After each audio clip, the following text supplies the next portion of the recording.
Tigil mo. Senyora, ano pa yun? Senyora. Senyora, seryo? Jerica! Kanina pa ako tumatawag sa inyo Yung sinasagot tawag ko. Iwasan niyo ba ako? Wala naman ako nare-receive na tawag mo Wala. Ikaw, Nicandro. Wala naman po ako cellphone Paano nasunog ang kubo ni Lolo Pancho Tola Cruz? Nagkaroon kasi ng aksidente doon. Naipit yung dalawang matanda. Hindi sila nakaligtas. Aksidente? Sigurado ka aksidente? Ano, Nicandro? Ano? Sumagot ka! Ano nangyari? Nanggaling ako sa isla. Napuntahan ko na rin ang libingan nila. Bago ko iniwan si Marimar sa kanila, buhay na buhay pa sila. At yung mga abo na lang ang madadatnan ko. Ano nangyari kay Marimar? Nasaan si Marimar? Ewan ko. Hindi mo ba nakita sa tabi ng lolo't lola niya na nakalibing? Sabi mo? Ha? Seryo, ang huling balita ko. Umalis si Marimar. Kasama niya si Choi. Hindi magagawa ni Marimar yan. Pagkamatay ng lolo't lola niya, umalis siya kasama niya si Choi. Hindi totoo yan! Kahit magtanong ka pa sa iba, totoo yung sinasabi Hindi. ko! Kilala kita, Angelica. Sinungaling ka. Kaya uungkatin ko lahat ang nangyari. Pag nalaman ko may kinalaman ka dyan, manda ka. Manda ka rin. Sinungaling!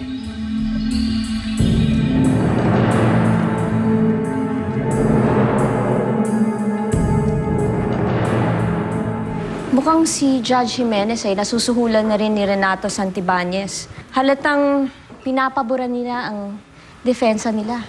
At ang ginagamit na pansuhol ay ang perang nakuha sa akin. May ebidensya na nga tayo, pero di ko man gustong aminin, baka matalo tayo sa kaso. So ibig niyo sabihin, kami na ngayon naloko, kami pa at matatalo. Sorry, no, but are you really doing your job? Miss Aldama, we're doing our best, but they're bribing the right people para baliktarin ang katotohanan. Gustavo? Gustavo? Ano nararamdaman mo, ha? Medyo nahirap pala ako niya. Jenny?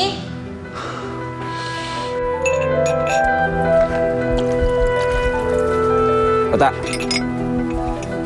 dito ba nakatira si Choi? Sino po sila? Sergio Santibanez. Kuya, andito yung asawa ni Ate Marimar. Kilala mo si Marimar? Si Choi. Wala si Choi dito. Saan ka na lang bumalik? Wala siya. Pero dito siya nakatira. Wala ba siya dyan? Hinahanap ko si Marimar, yung asawa ko. Choi! Choi! Marimar! Choi! Ano? Asa na si Choi? Ba't di kayo makasagot? Nasaan si Choi? Ayaw namin ng gulo dito. Parang awa mo na. Kung ayaw mo ng gulo, sasabihin mo sa akin kung nasaan si Choi. Kasama niya yung asawa ko si Marimar. Dito sila tumuli ni Kuya Choy bago sila nagtanan. Boy, Ano? Ano ba? Sinungaling ka! Hindi ko ang asawa ni Ate Marimar. Sabi ni Kuya Choy magpapakasal na daw sila. Boy, pinagsasabi nito. Ha? Ha? Ngayon, nasaan si Marimar? Kung hindi mo sasabihin kung nasaan sila, wawasakin ko itong bahay niyo, ha? Ano? Nasaan? Di nila sinabi kung saan. Basta't malaking lugar. Sabi nila, sila makalayo dito.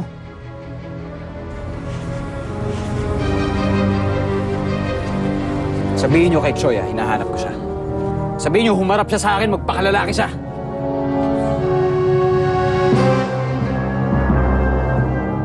Sabi mo sa akin kung masarap o hindi. Akong bahala sa'yo. Oo. Nagpunta na ba si Sergio dito? Oo po. Sinabi na rin namin. Lahat ng gusto mong sabihin namin. Magaling. At tulad naman ng ipinangako ko sa'yo. Pero teka, nasan nga ba talaga si Choi? Nagtatrabaho. Sa kabilang probinsya. Doon lang kasi may trabaho eh. Siguro naman pwede niyo tong ilihim sa kanya. Ay, opo.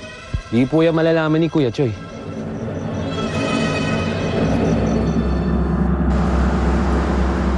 Bakit matagal nang wala sa parokya natin si Padre Porres? Nadistino po kasi siya sa Mindanao. Saan doon? Sa isang baryo sa Tawi-Tawi. Wala ba siyang cellphone number na pwede kong kontakin? Mahirap pong signal doon. Tsaka bihira lang po pumunta si Father sa bayan kung pinatawag lang po siya ng mga obispo. Salamat.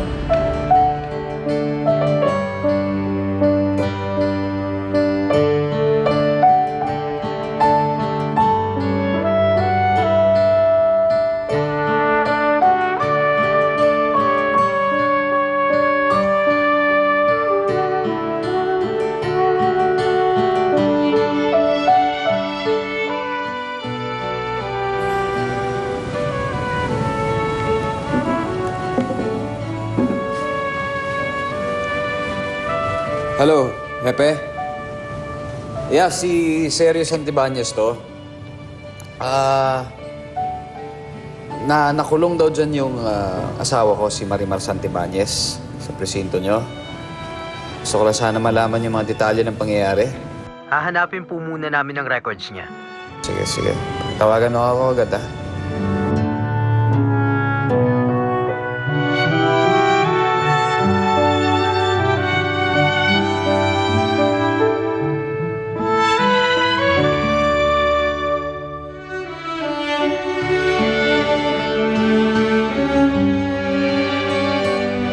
Sa paglipas ng araw, bawat pagpatak ng oras ay pag-asa sa isang bagong bukas, kapiling ng aking anak.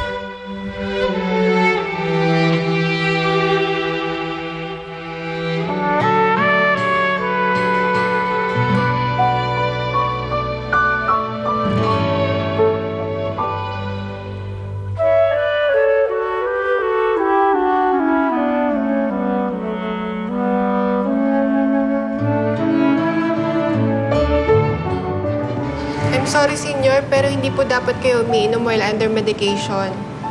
Well, hindi ka rin dapat nakikialam. Gusto niyo po bang makalakad?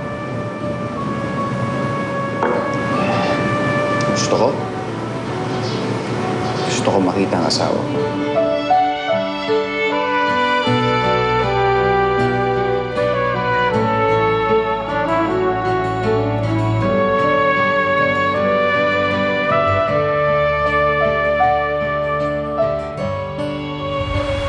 Magiging malakas ako para sa kanya at di papayag na maapi siya ni naman.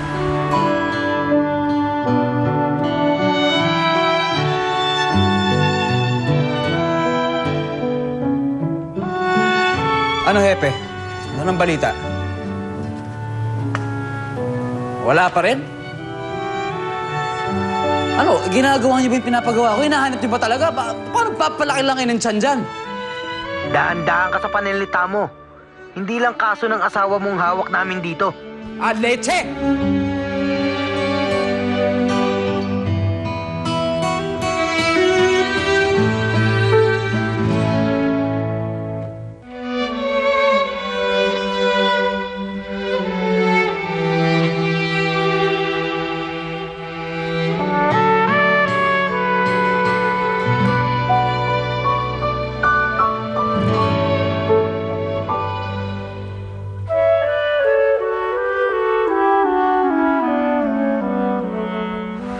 Kasabay ng pagtalikod ko sa madilim kong kahapon ay ang pagtanggap ko ng aking ngayon. Huwag mo sana akong kalimutan at alisin sa puso mo. Dahil hindi ko matatanggap.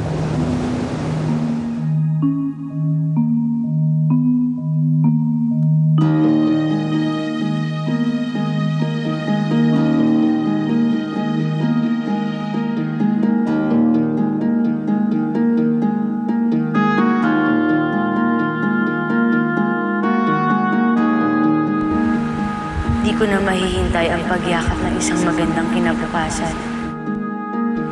Pero para magawa ko yun, kalilimutan ko ang nakaraan.